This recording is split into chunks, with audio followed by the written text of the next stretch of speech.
Vamos voltar lá para Porto Alegre? A Beatriz Manfredini está com a gente por lá e eu quero saber onde ela está neste momento e as informações atualizadas. O Demetrios me avisou que a gente tem também as imagens lá do abrigo. Tá chovendo e tá bastante frio. É isso, esta é a síntese deste instante. É isso, Manfredini?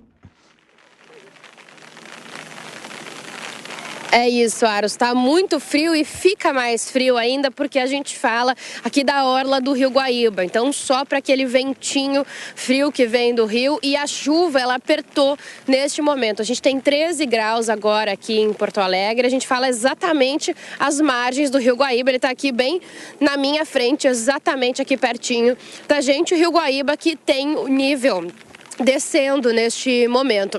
Perdão. Ele está em 4,88 metros. Essa é a última medição das 3 horas da tarde, uma medição bem melhor do que o que a gente vinha acompanhando nos últimos dias, né? Tinha até uma expectativa de que ele chegasse a 5,5 metros, superasse o pico da última enchente, mas felizmente essa previsão não se concretizou, ele voltou acima de 5 metros, mas desde ontem então começou a subir, a descer, estabilizou e hoje a gente tem ele abaixo então dos 5 metros. Essa é uma ótima notícia, é claro, e é importante dizer que tem 2 motivos.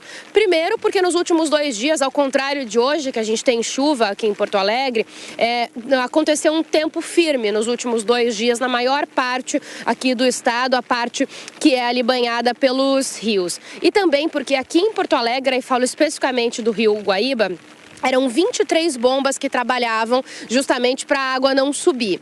Quando deu a enchente, 19 precisaram ser desligadas. Isso porque tinha risco de choque, elas estavam inundadas e agora 9 delas voltaram a trabalhar. Então isso ajuda também a fazer com que o nível do Guaíba desça. Aqui do meu outro lado nós temos a usina do gasômetro, que hoje tem um ambiente mais calmo, mas que nos primeiros dias foi um cenário caótico de resgates. Ela é um ponto importante, virou, né? Era um ponto turístico aqui, é um ponto turístico, mas ela virou um porto improvisado justamente para as pessoas que são resgatadas da região das ilhas. Então, o tempo todo, barcos iam e vinham aqui neste local. E a pessoa, quando ela desce, assim como os animais, tem toda aquela estrutura de tendas que a gente já mostrou para vocês para atendimento.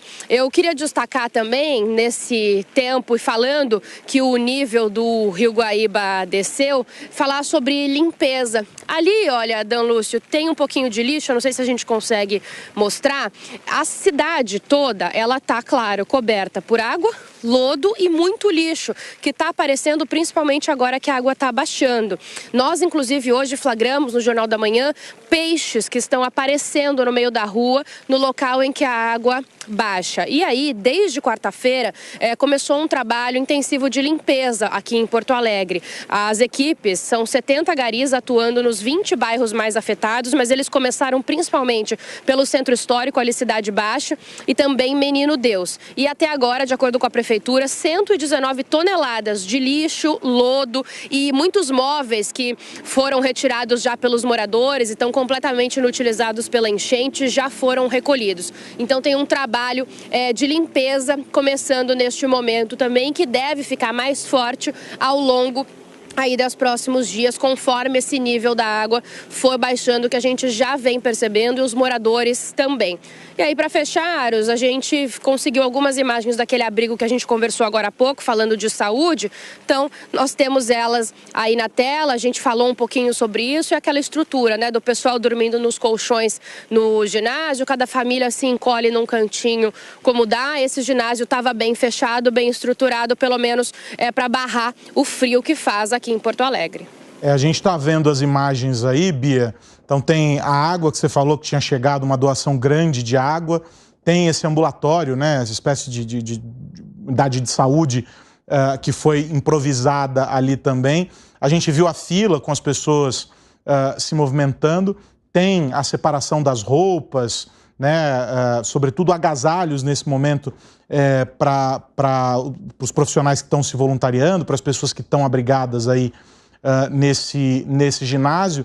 E a gente vê que é claramente uma situação do improviso. Você vê que os equipamentos aí esportivos foram arrastados para um canto da sala, né, e desse ambiente aí, e o meio foi ocupado com prateleiras, mesas, cadeiras, as macas, e aí a gente tem, nessa imagem que a gente vê agora, as pessoas nesses tatames, nesses colchões, com as suas mochilas, com sacolas, com as roupas, tudo bastante improvisado, cada um com o seu cantinho reservado ali, onde as pessoas estão abrigadas da chuva, estão abrigadas do frio, e numa condição em que aguardam a sinalização para algumas delas conseguirem voltar para suas casas, para conseguir verificar qual o dano, o que foi perdido, o que é possível de ser recuperado, e outras ainda numa condição de indefinição, né, Bia? E acho que esse é o cenário da maior parte delas, eu sei que circulou por lá e conversou, uma situação de indefinição, sem saber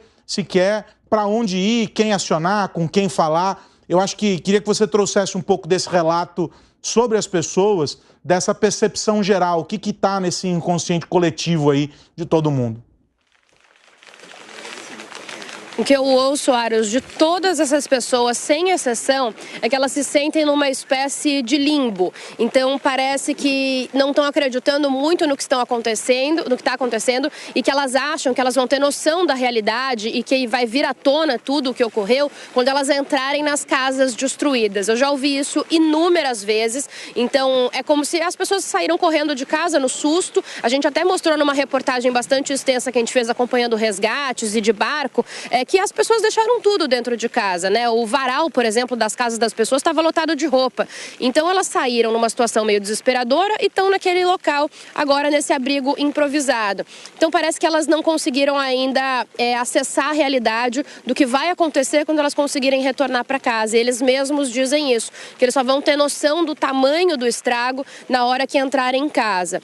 Por isso inclusive hoje a gente entrevistou mais cedo também o secretário de Governança aqui da Prefeitura de Porto Alegre. Ele disse que eles já estão juntando material de limpeza para doar para essas pessoas, então detergente, panos, baldes, produtos de limpeza mesmo, para que essas pessoas tenham como começar a tentar limpar a casa. Lembrando que também é importante ver se a estrutura da casa não foi comprometida. Em alguns locais que a nossa equipe andou, dava para perceber que alguns muros que estão submersos há muito tempo, algumas paredes, já estão amolecidas. Então é um trabalho realmente gigantesco que terá que ser feito, mas as pessoas relatam isso.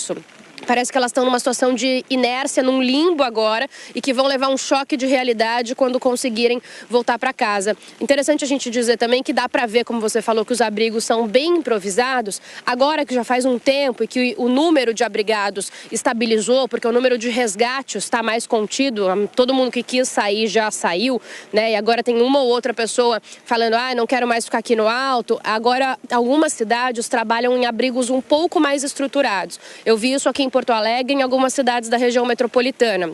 Em Sapucaia do Sul, por exemplo, eles compraram biombos para os abrigos. Então é como se tivesse paredes dentro do ginásio para que as pessoas tenham alguma privacidade. Aqui em Porto Alegre a gente visitou alguns abrigos em igrejas e escolas em que eles fazem quartos dentro das salas de aula ou dentro de salas individuais. Então agora que é um segundo momento com um pouco mais de estabilidade, algumas prefeituras e mesmo algumas iniciativas privadas pensam em dar algum conforto, alguma privacidade para essas pessoas. Ô Bia, antes de eu liberar você, eu vou pedir só para o Dan Lúcio mostrar para a gente, porque apesar do nível estar baixando, está chovendo aí, eu consigo ver pelo teu guarda-chuva e também pelo barulho que está vazando no seu microfone da água batendo aí no guarda-chuva. O vento acho que está forte, a gente está vendo a água quebrar com força aí nesse ponto onde vocês estão, né? E acho que hoje, por exemplo, algum tipo de resgate, algum tipo de mobilização fica um pouco mais dificultado por causa da chuva e desse vento, é isso?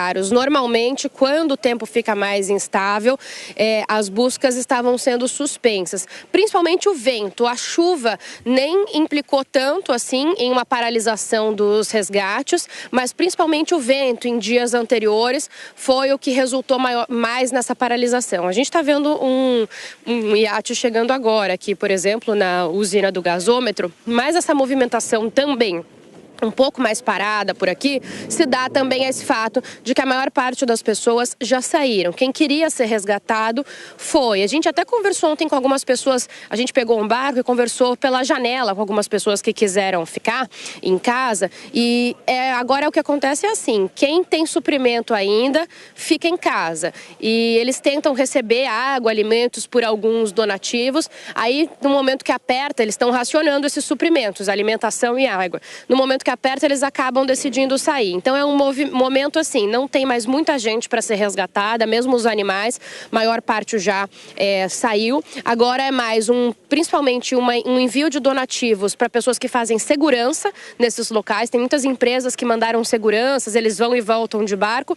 E para essas pessoas que estão ilhadas e decidiram ficar no topo de prédios. Então é mesmo uma movimentação um pouco mais tranquila, mas a gente vê ainda. Agora desceu um barco aqui com umas 5 pessoas, por exemplo. Depende muito do momento, mas é uma movimentação menor de resgatados e não temos buscas suspensas nesse momento. Chove, mas não chove muito forte. O vento também é moderado, então os barcos conseguem ir e voltar, principalmente dentro dos bairros. Aqui, atravessar o Guaíba para as ilhas, aí é um movimento mais complicado, porque o Guaíba forma ondas. Aros.